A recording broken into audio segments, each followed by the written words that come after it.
Good day, welcome back to the channel. This time we've got a slightly newer subject, actually less than 6 months old. This is, of course, the Airfix 1/72nd scale Hawker Tempest Mk V. This is an all-new tooling from our friends at Airfix. Picked this up at the local hobby store recently. They just arrived here in Canada, so very pleased about it. So the Tempest was actually known as the second generation of the Typhoon. It was originally going to be called the Typhoon 2. It basically had a thinner wing, which allowed much better performance at high altitude, where the Typhoon was found lacking in that. But even then, it became a very good um, ground attack aircraft. So let's take a look and see what's in the box of this new toolkit from Airfix. So we've got the standard Airfix red box with all the goodies on the side. I have taken the sprues out of the bag. All the sprues were bagged together with the exception of the clear sprues, which were bagged separately. So we'll start with frame A and some very nice looking detail on this. Very crisp.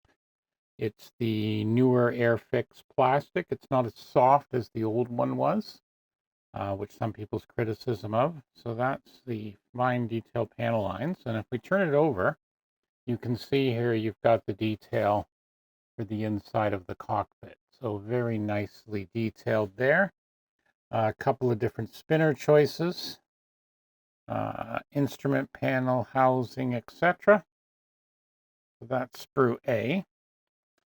Moving on to sprue B, we have the lower wing in one piece. Again, very nicely cast, or I should say molded, of course.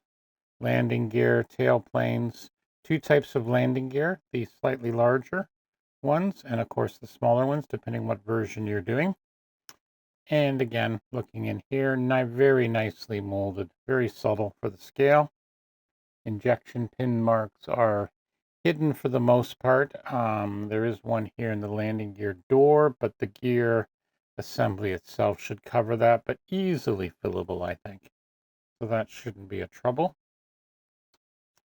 Moving on to sprue number 3, and this is nice. The whole upper wing assembly is in one piece and also includes the cockpit floor for the spot where the pedals go. And as you can see, the pedals are right there.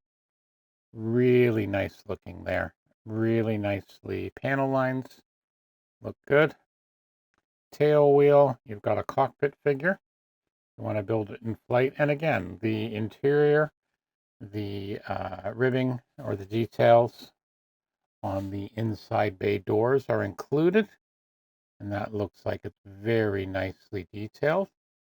Also on this sprue, as I said, is the pilot figure. Looks like the cannon are there. Tail wheels. Again, a choice of 2. And as I said, the pedals. 2 different sizes of antenna for each mode. And we'll get to that in a minute. Then we have the final frame, which includes the massive propeller. More of the landing gear door assembly. Exhausts there, they look really nice. You have a choice of 2 different exhausts. So they look like they're very good. So very nicely looking. Very impressed. Every time Airfix comes out with a newer one, they still have the odd issue, but more and more it's getting better and better. So I'm really pleased. Then we have the clear parts. So you've got the canopy. The canopy can be posed open or closed. You've also got some fuel tanks they've decided to cast in the clear parts here. And, you know, the usual instrument lights, etc. So very nice. The clear parts look very well done. No scratches on the one I have here. The attachment points look like they'll come off fairly well with minimal sanding. So that looks good as well. And as I said, this did come in the bag. I've just opened it. Okay, decal schemes. We have, these are cartograph printed decals and they look absolutely gorgeous. You can see here the subtle colors, very accurate looking.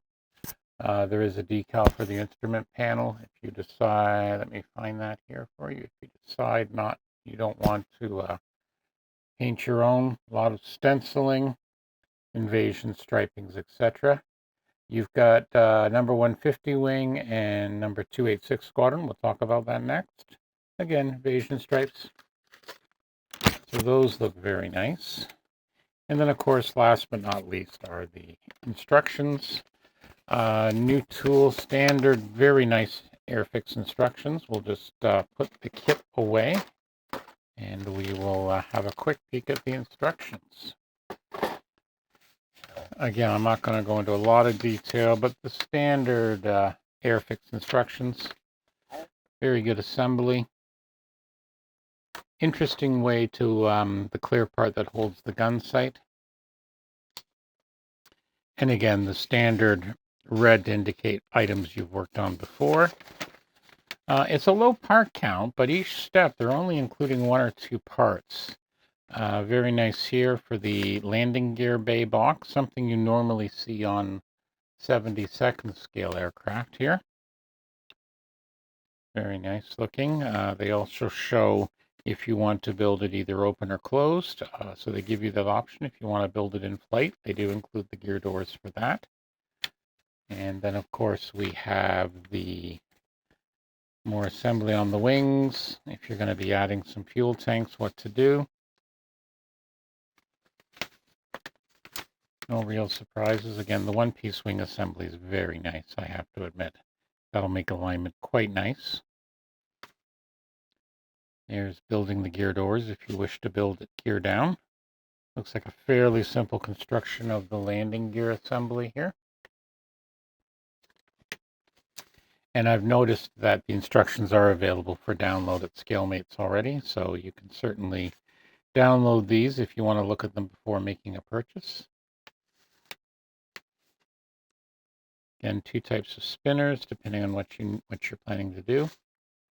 I like how they're showing the alignment here on the, looks like the various antenna or the step.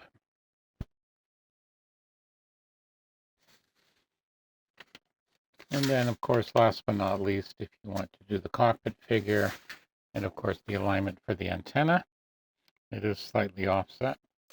And then we get into the marking scheme. So 2 full color marking schemes.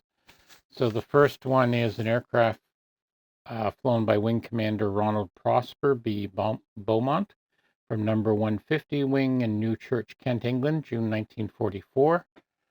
This includes, of course, the invasion stripes on it. Umbro callouts as to be expected from an Airfix kit. It's a very attractive scheme. They've also got some research notes here. They talk about here fuselage black white ID stripes of this one appeared to be uneven with the forward white band wider, and they've actually included that in the decal, so that's very nice to see. A little bit of detail.